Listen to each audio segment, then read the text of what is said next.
Okay, so let's move on to our next shape. And it's kind of a combination of two. We're going to do two shapes kind of in one, but it's essentially a cone or a pyramid. So just like the cube had a base shape of a square, this too will also have a base shape, and that is going to be a triangle. So you can start by just drawing a very simple triangle. And I actually want you to draw two of those. So we're going to do some kind of different with each of them.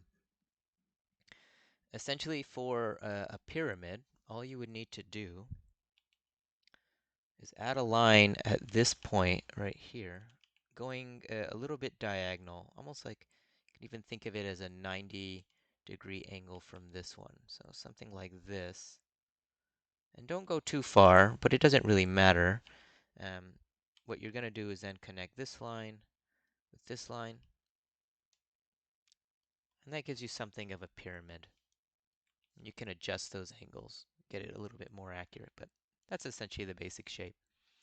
If we look at this one and we want to turn this shape into a cube, that's actually even simpler.